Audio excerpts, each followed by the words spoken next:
Welcome to Rom Wills Money Matters. DIY business. Candles. Candles. I know some people probably like candles, Uncle Rom. Oh yeah.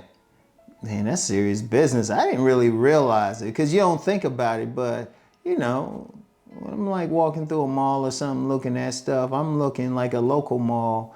It's getting gradually empty. It's just getting gradually empty. But of course, they got a couple places that sell T-shirts. But I'm gonna tell you what, they actually got a couple stores in there whose the primary thing they sell is candles. Two stores, not one but two. Now one of them have soaps and all of that stuff, but when you go in, all the candles are up front, and people are buying them like crazy. People are buying them. And I actually looked that up because I was looking up like artisan businesses, handcrafted businesses of that nature. And all the lists I saw, candles were always prominent. Candles, people buy that stuff. I'm like, wow. And it's mainly for the smell and everything, some for the ambiance. Hey, for some of y'all lovers out there, yeah, I know y'all be having those candles ready. Shoot, but they be selling. Now it's a DIY business because what's happening is a lot of people are making candles. Now, of course, the stores where I see in my local mall, they'll have the candles and everything, they corporate made. Okay, that's cool. But you do have a lot of people who's selling, making it and selling them.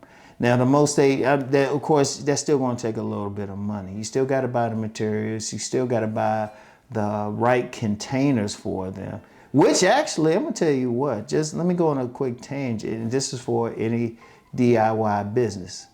Businesses that make the materials for these businesses will stay in business, doing business to business sales. If you are in a position to manufacture the glass, like I just ordered some shea butter from across the country. They have a really good shea butter, and I was looking at the glasses that they were in, the little jars. Whoever makes those jars stays in business. Just as an aside, some businesses are going to stay in business. In fact, I'm going to talk about that next week. Businesses that business to business. Just a little extra DIY business bonus. I'll call it that. Wait a minute, hold on. Yeah, I had to write that down. But no, but candles though, because like I got candles, I like candles, but I didn't think about it from that business perspective. I didn't think about it like, wait a minute, people like it.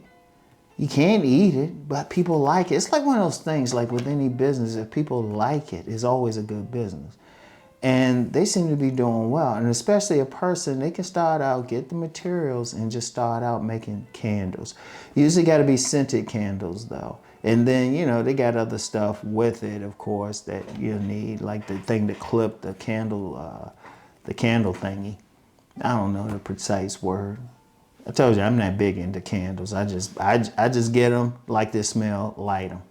And I got a bunch around my place. But you can make money. You can start off, especially with the DIY ethic, and especially a lot of people who prefer handmade, artisan type of stuff.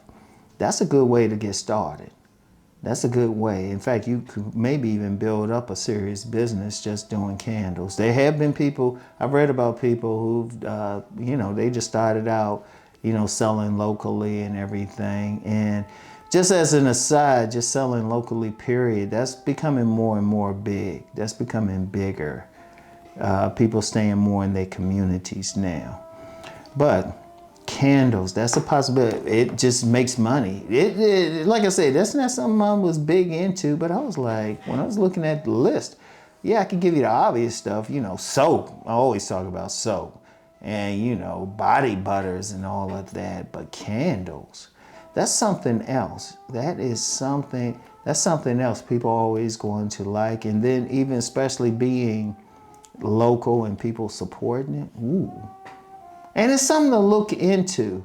Now, not much more I can say about candles. Let me just say this about just DIY businesses anyway. Artisan businesses, handcrafted, whatever you want to say. It's getting more and more because people, they want to really, they want to feel like there's a value with it. And I'm going to be real, a lot of people kind of rebelling against the whole corporate thing, especially people laying off people and everything. And people feel good when they're supporting someone. I'll tell you with me, because I'll buy stuff from artisans a lot. Sometimes I'll buy something, and especially like soaps and lotions, and I'll actually get some artisan candles too.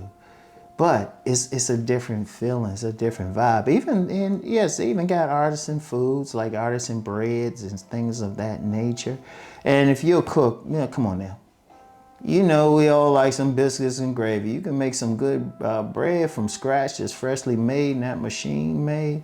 Oh yeah, in fact, I've know, like, depending on the stores, they will have some stuff in there like that, artisan made stuff they're specializing in. Might be a little bit more money and everything, but you're actually supporting someone directly. So, I mean, and that's the thing though, you know, whether it's candles, whether it's making jewelry, soaps, clothing, handbags, it's so many things. Indeed, you have some artisan furniture makers out there. You have some artisan furniture makers. And I remember seeing something about somebody putting bikes together from scratch, like handmade bikes. Well, you know, they still got to get the parts, but they putting it together directly. It's something to be said about all of that, because with everything happening, I think we really need alternatives. We really need alternatives. They talk about automation and things of that nature, but we still need that. And in fact, I'll probably be talking about that more in depth next week. More in depth next week. But I'm gonna tell you what though. I'm gonna tell you what. Think about, in general, just think about what you can do on your own that's inexpensive, what you can create. Like, everything doesn't have to be like labor intensive. I'll end it with what I do. Okay, I got 9 books on the market, published books on the market. Need to work on some more. Okay, when I first started, I did go to a printer.